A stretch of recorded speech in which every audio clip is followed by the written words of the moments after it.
দেখুন এই হচ্ছে ধারী দেবী মন্দির, এই হচ্ছে ধারী দেবীর মন্দির।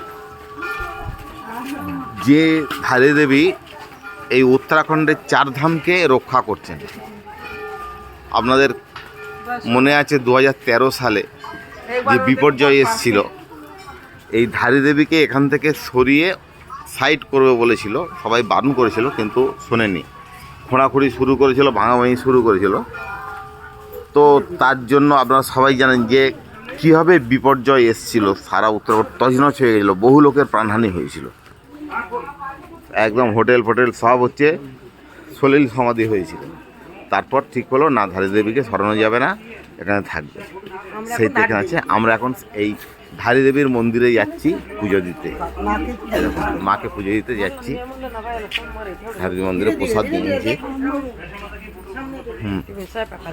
আস্তে সাবধানে এসো,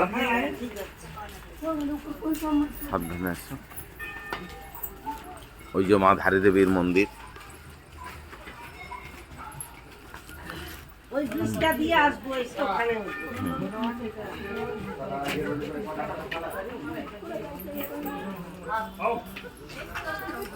চার ধাম করার পর সবাই হচ্ছে এই ধারী দেবীর মন্দিরে পুজো দিতে হয়। আমরা সেই এখন ধারী দেবীর মন্দিরে পুজো দিতে যাচ্ছি।